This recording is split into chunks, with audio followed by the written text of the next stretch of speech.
Hello बच्चों, स्वागत आप सभी का आपके अपने YouTube channel Shri Ram classes में। और इस वीडियो में हम बात करेंगे 8वीं बोर्ड परीक्षा 2024 में कक्षा 8 की जो विज्ञान के आपके जितने भी इम्पोर्टेंट चित्र हैं, आपके जितने भी इम्पोर्टेंट डायग्राम हैं, उन सभी की इस वीडियो में हम चर्चा करने वाले हैं। आप चैनल को सब्सक्राइब करके पूरा वीडियो शुरू से अंत तक देखना, ताकि आपका जो परीक्षा में चित्र के माध्यम से भी आप जो अच्छे नंबर प्राप्त कर सकेंगे। कम से कम 7-8 चित्र आपके पूछे जाते हैं परीक्षा में, तो वो कौन कौन से इंपॉर्टेंट चित्र है जो आपको अच्छी प्रकार से आने चाहिए, तो ये सारे चित्र आपको इस वीडियो में देखने को मिलेंगे।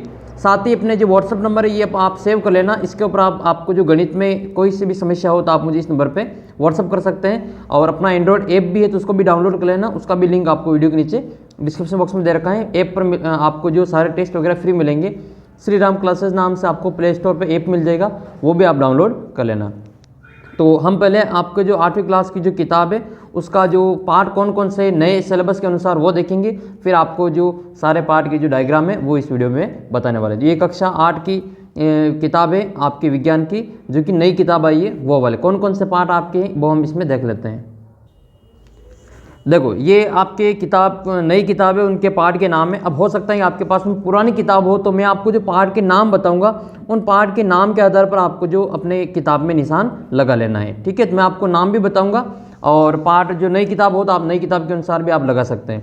देखो, पहला पार्ट है आपके पहले पार्ट का नाम क्या है? पहले पार्ट का नाम है फसल उत्पादन एवं प्रबंधन। दूसरा पार्ट है सूक्ष्म जीवी एवं शत्रु। और एक पार्ट है तीसरा आपके कोयला एवं पेट्रोलियम। चौथा पार्ट है दहन और ज्वाला।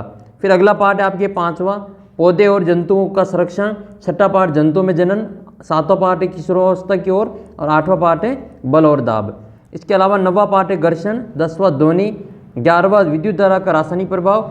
12वां कुछ प्राकृतिक घटनाएं। और 13वां पार्ट है प्रकाश वाला। बस यही आपके पार्ट है, 13 पार्ट कुल ही नई किताब के अनुसार आपके इस बार 13 ही पार्ट है। और आप अच्छे नंबर प्राप्त कर सकते हैं अगर आप जो मैं बताऊंगा उन प्रश्नों को और उन चित्रों को आप अच्छे से तैयार करेंगे। तो हम आपको जो पहला पार्ट में जो इंपॉर्टेंट चित्र हैं वो इसमें बता देते हैं।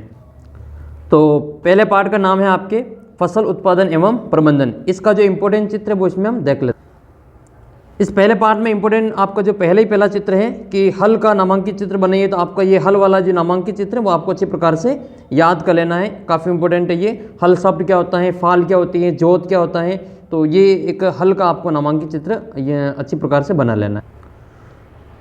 फिर आपके इसी पार्ट में एक चित्र है आपके कुदाली का। जो कुदाली का चित्र दे रखा है, ये पकड़ क्या होती है, हैंडल क्या होता है, जोत क्या होती है, छड़ होती है, मूड़ी प्लेट होती है। तो यह आपको अपनी जो कुदाली होती है उसको अच्छी प्रकार से देख लेना है। इसका चित्र भी आपको अच्छी प्रकार से आना चाहिए। और इस पार्ट का सबसे इंपॉर्टेंट प्रश्न आपके खाद और उर्वरक में क्या अंतर है, तो ये आपका अंतर भी दे रखा, तो ये भी आपकी जो सारणी इसी प्रकार से याद कर। फिर आपके ये सिंचाई के पारंपरिक तरीके ये आपको दे रखे, केवल इनके आपको नाम याद करने, इनके आपको चित्र नहीं बनाने। चित्र आपको आधुनिक जो सिंचाई की विधियां हैं उनके आपको बनाने आना चाहिए। सिंचाई की आधुनिक जो इसमें सिंचाई की आधुनिक विधियों में एक तो छिड़काव तंत्र आता है, जो आपके जो फव्वारा पद्धति होती है, स्प्रिंकलर सिस्टम, ये वाला एक तो आपको इसका चित्र आपको यहाँ से सीख लेना है कि इसमें आप फव्वारे किस प्रकार से लगे हुए हैं। फिर दूसरा चित्र इसमें आपके ड्रिप सिस्टम वाला, तो ड्रिप सिस्टम वाला भी चित्र आपको अच्छी प्रकार से याद कर लेना। इस प्रकार से मोटर लगी हुई कुएं के ऊपर, और ड्रिप सिस्टम में फसल के तने के पास में आपको जो उसमें पानी की बूंद बूंद गिराई जाती हैं। देखो, फिर आपका दूसरा पार्ट है जिसका नाम है सूक्ष्म जीव मित्र एवं शत्रु। इसमें आपको कौन कौन से चित्र अच्छी प्रकार से बनाने हैं वो आपको इसमें देख लेना है। इंपॉर्टेंट चित्र वो आपको ये दे रखा है। एक तो आपके जीवाणु का एक तो चित्र है। एक आपके जो प्रोटोजोआ दे रखे हैं, जिसमें आपको ये दे रखा है प्रोटोजोआ में आपके अमीबा और पैरामीशियम जो दे रखा है, इनको अच्छी प्रकार से तैयार कर लेना है। साथ ही आपका जो इम्पोर्टेंट और भी चित्र है वो आपको इसमें देख लेना है। एक तो ये कवक वाला, वो भी एक बार आपको जो अच्छी प्रकार से बना लेना है। फिर है इसमें आपकी ये विषाणु वाला, तो विषाणु वाला जो चित्र है वो भी आपको खास तौर पर इन कवक, जीवाणु और विषाणु, इनमें से आपको एक तो वो अमीबा और पैरामीशियम वाला चित्र बनाना है। एक आपके ये जो विषाणु का जो चित्र दे रखा है वो आपको थोड़ा सा अच्छी प्रकार से तैयार कर लेना है। एक इस पार्ट में आपको जो एक सारणी दे रखी है जिसमें आपके मानव के रोग दे रखे और उनके रोग कारक और फैलने का तरीका और बचाव के उपाय, ये सारणी आपको अच्छी प्रकार से तैयार कर लेनी है। किसमें से जो टीबी होती है वो किसके कारण होती है, खसरा किसके कारण होता है, ये सारणी आपको अच्छे से तैयार करनी। एक सारणी आपके सूक्ष्म जीवों द्वारा पौधों में होने वाले सामान्य रोग का दे रखा है, जैसे नींबू में कैंकर रोग किसके कारण होता है, गेहूं का रस्ट रोग किसके कारण होता है, भिंडी का पीत रोग किसके कारण होता है, तो नींबू का कैंकर रोग जीवाणु, गेहूं का रस्ट रोग कवक और भिंडी का पीत रोग वायरस के कारण होता है।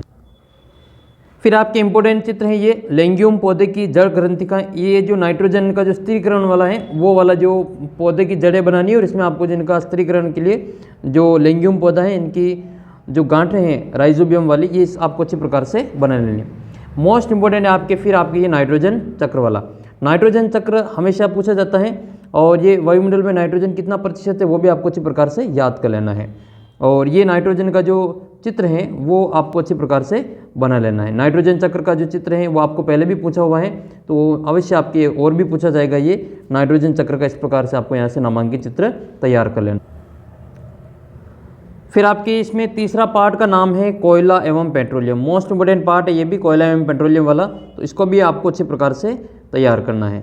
तो आइए इसमें कौन कौन से इंपॉर्टेंट चित्र वो देख लेते हैं। इस पार्ट का जो इंपॉर्टेंट आपके डायग्राम है वो आपके पेट्रोलियम तथा प्राकृतिक गैस का भंडार वाला है। इसमें आपको कहाँ पे आपको तेल मिलता है, कहाँ पे गैस मिलती है, कौन कौन से इसमें चट्टानें होती हैं, और ये तेल के कुएं किस प्रकार से बने होते हैं, ये चित्र आपको जो एक डायग्राम आपको अच्छी प्रकार से ये तैयार कर लेना है। ये आपके पेट्रोलियम तथा प्राकृतिक गैस का भंडार वाला इंपॉर्टेंट। फिर आपकी ये सारणी दे रखी है पेट्रोलियम तथा उसके विभिन्न घटक और उनके उपयोग, ये सारणी आपको अच्छे से तैयार कर लेनी है। इसमें आपको जो एलपीजी है, एलपीजी कहाँ काम आती है, पेट्रोलियम कहाँ काम आता, पेट्रोल कहाँ काम आता है, फिर मिट्टी का तेल, डीजल, स्नेहक तेल, पैराफिन मोम, बिटुमिन। ये बिटुमिन तो बार बार पूछा जाता है, सड़क निर्माण में काम आता है, कोल तार की जगह पे बिटुमिन का उपयोग किया जाता है।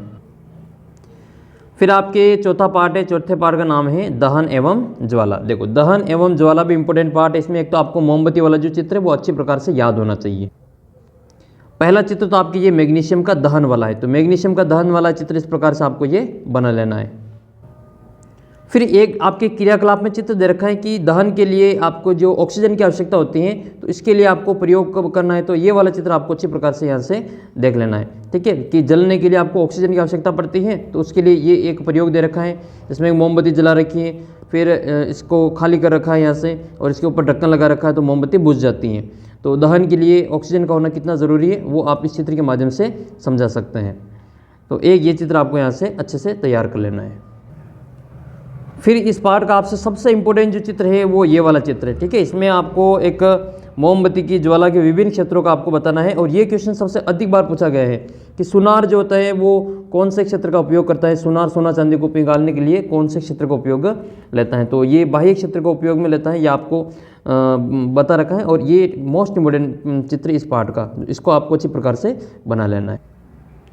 एक आपकी ये सारणी दे रखी है चौथे पार्ट में, ईंधन और उसका उष्मीय मान। उष्मीय मान का जो मात्रक होता है वो किलो जूल प्रति किलोग्राम होता है, और इसको ये सबसे अधिक जो होता है वो हाइड्रोजन गैस का होता है, और सबसे कम होता है वो गोबर के उपले का होता है। फिर आपको इसमें एक एलपीजी गैस का भी मान याद करना है, 55,000 होता है, और सीएनजी का 50,000 होता है। और हाइड्रोजन गैस का कितना होता है, तो ये सबसे ज़्यादा होता है, उसमें मान 1,50,000 किलो जूल प्रति किलोग्राम होता है। फिर आपके पांचवा पार्ट है जिसका नाम है पौधे एवं जंतुओं का संरक्षण। देखो आपके पार्ट अलग अलग हो, तो आप पार्ट के नाम के आधार पर इनके चित्र अच्छी प्रकार से देख लेना।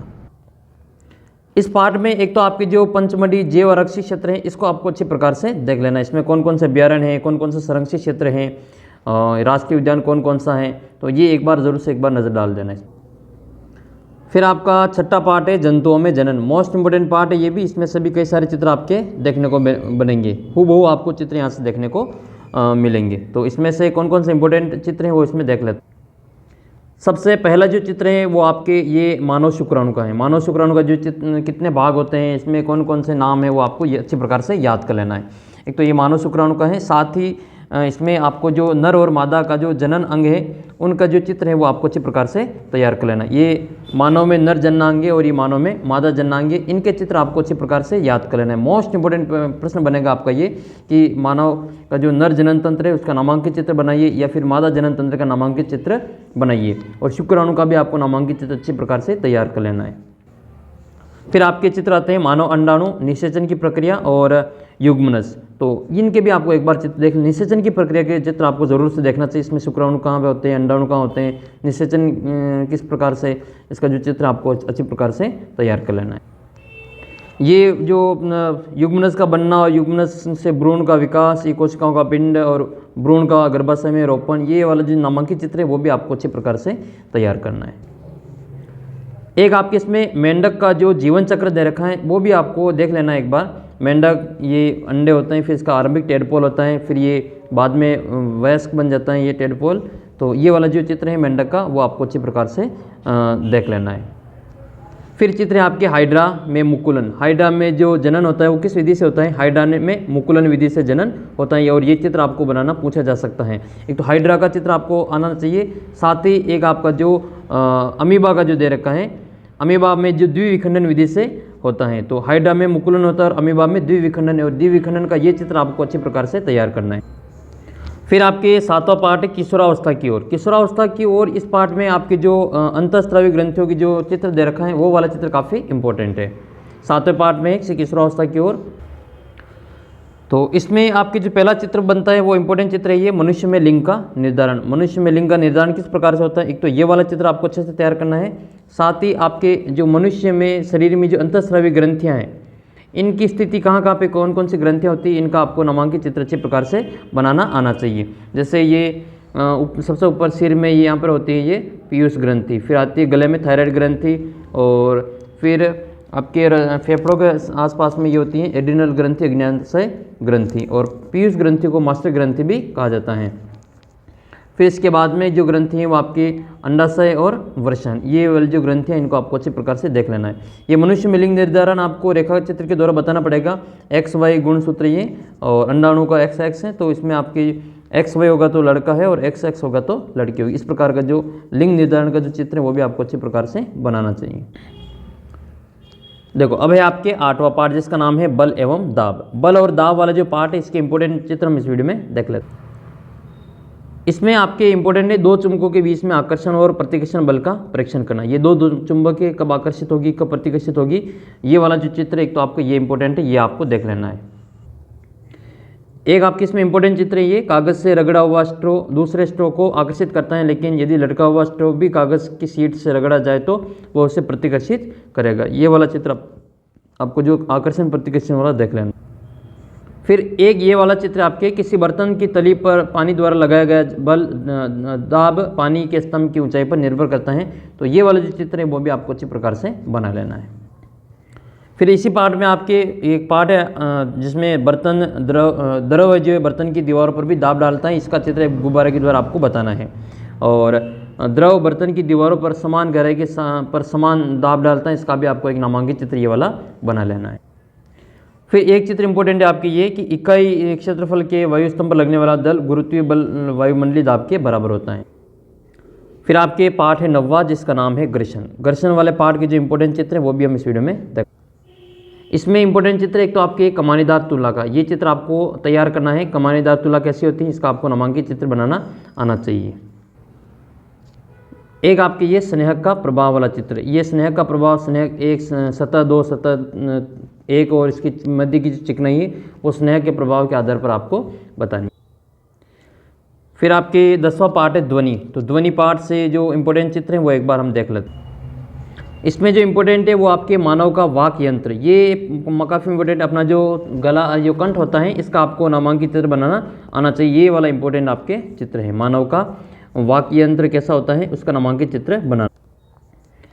एक चित्र इसका यह है कि ध्वनि जल में संचरित होती है, इसको नामांकित चित्र बनाना है। तो ये वाला चित्र आपको इसमें तैयार करना है। ठीक है, ध्वनि जल में संचरित होती है, ये वाला चित्र इसमें आपको तैयार कर लेना है।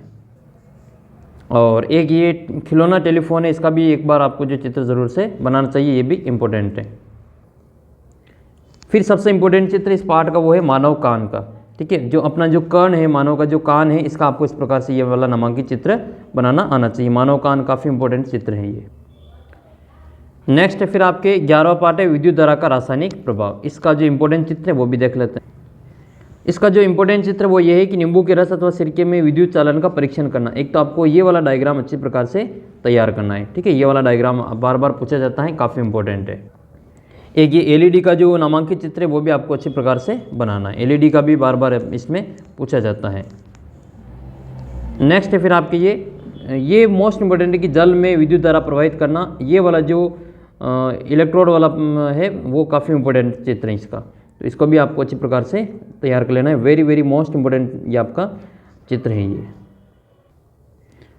फिर एक आलू में चालकता का परीक्षण करना, ये आलू में चालकता का परीक्षण करना भी इंपॉर्टेंट है, ये भी आपको यहाँ से अच्छी प्रकार से तैयार करना है। ये क्वेश्चन पहले भी पूछा जा चुका है, ये विद्युत लेपन दर्शाता है एक सरल परिपथ, तो ये वाला चित्र, इसका भी नामांकित चित्र बार बार पूछा जाता है, तो इसको भी आपको अच्छी प्रकार से तैयार कर लेना है। काफ़ी इंपॉर्टेंट, ये भी आपका अच्छी प्रकार से तैयार होगा तो आपके निश्चित रूप से अच्छे नंबर आएंगे। एक आपके ये पहाड़ के पीछे दे रखा है ये चित्र 11.91, तो इसको भी आपको अच्छी प्रकार से देख लेना है। और एक आपके ये चौथे प्रश्न में दे रखा है चित्र आपकी 11.10, दर्शाई गई व्यवस्था में बल्ब नहीं जलता है, आप संभावित कारणों की सूची बना सकते हो, अपने उत्तर की व्याख्या करनी। 12वें पार्ट का नाम है आपके कुछ प्राकृतिक परिघटनाएं, इसमें आपका इंपॉर्टेंट कौन कौन से डायग्राम है वो देख लेते हैं। इसका चित्र एक तो ये है कि समान आवेश एक दूसरे को प्रतिकर्षित करते हैं और विपरीत आवेश एक दूसरे को आकर्षित करते हैं, ये वाला जो डायग्राम है वो आपको अच्छी प्रकार से तैयार कर लेना है। एक ये सरल विद्युतदर्शी वाला जो है वो भी आपको अच्छी प्रकार से बना लेना है।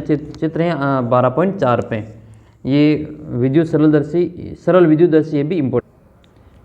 दो बादलों के मध्य में आपको आवेश को बताना है, तो ये वाला भी इंपॉर्टेंट है, आवेश के संचरण हेतु तड़ित का होना, तो ये दो बादलों के मध्य में आवेश को एक बार प्लस एक माइनस इस प्रकार से आपको यहाँ पे बनाना है। ये चित्र गए साल भी पूछा हुआ था। एक ये वाला चित्र है घर के ऊपर तड़ित चालक लगाना, तो इसका भी चित्र आपको बनाना आना चाहिए। सिंपल सा घर बनाना है और उसके ऊपर एक तांबे की प्लेट जमीन में डालनी है और ऊपर आपको एक तड़ित चालक लगा देना है, इससे कि आपको बिजली से सुरक्षा हो सके। फिर एक चित्र है पृथ्वी की संरचना वाला, मोस्ट इंपॉर्टेंट है ये पृथ्वी की संरचना वाला, काफ़ी बार पूछा गया है। बाह्य क्रोड क्या होता है, आंतरिक क्रोड क्या होता है, प्रावर क्या होता है, भू प्रॉपर्टी क्या होती है, इसका आपको नामांकित चित्र आना चाहिए। ये पृथ्वी की प्लेटें वाला भी एक बार आप देख लेना कौन कौन सी इसमें प्लेटें होती हैं। एक ये भूकंप का चित्र और भूकंप लेखी का उपकरण आपको आना चाहिए, इस प्रकार से जो भूकंप लेखी है इसका चित्र, और एक आपके भूकंप का जो मापने का उपकरण है, इन दोनों को आपको अच्छे प्रकार से तैयार करना है। ये आपका अंतिम पार्ट है जिसका नाम है प्रकाश वाला में भी काफ़ी इंपॉर्टेंट पेपर ये चित्र है। इसके अलावा आपको अपना जो ऐप है इसको ज़रूर डाउनलोड कर लेना है। ऐप का लिंक इस वीडियो के नीचे डिस्क्रिप्शन बॉक्स में दे रखा है, या आप प्ले स्टोर पर सीधा सर्च करेंगे श्री राम क्लासेस तो भी आपको वहाँ पे अपना ऐप मिल जाएगा। साथ ही अपना जो व्हाट्सअप नंबर है वो आप सेव कर लेना 75 68 35 00 69, इसके ऊपर भी आप मुझे मैसेज कर सकते हैं, आपको वहाँ पे जो आपकी जो भी समस्या होगी उसका समाधान कर दिया जाएगा। ये वीडियो आप कहाँ से देख रहे हैं ज़रूर कमेंट करके बताना। 2024 की परीक्षा के लिए आपको ऑल द बेस्ट। आप जो अच्छे प्रकार से तैयारी करेंगे तो आपको निश्चित रूप से विज्ञान में आपको जो बोर्ड परीक्षा में आपको जो 100 में से 100 नंबर प्राप्त होंगे। ठीक है, आपको अच्छी प्रकार से मेहनत करनी है, अभी भी आपके पास में समय है, तो निश्चित रूप आपसे आप चैनल को सब्सक्राइब करके अपना ऐप है वो डाउनलोड कर लेना। एक तो ये वाला चित्र है कि आपतन कोण और परावर्तन कोण बराबर होते हैं, ये आपको चित्र के माध्यम से समझाना है, तो ये इंपॉर्टेंट चित्र बनता है आपके यहाँ से। ये वाला जो चित्र दे रखा है आपतन कोण परावर्तन कोण बराबर होते हैं, वो आपको अच्छी प्रकार से तैयार करना। फिर एक चित्र ये समतल दर्पण में प्रतिबिंब का बनना, ये कैसे प्रतिबिंब बनता है इसको आपको ये चित्र के द्वारा समझाना है। एक आपके जो नियमित परावर्तन है और विस्तृत परावर्तन है इसको आपको अच्छी प्रकार से यहाँ डायग्राम के माध्यम से समझा सकते हैं। तो ये दोनों चित्र आपको अच्छी प्रकार से बनाने हैं। वो ऊपर वाला विस्तृत परावर्तन था, ये वाला आपके नियमित परावर्तन का चित्र है।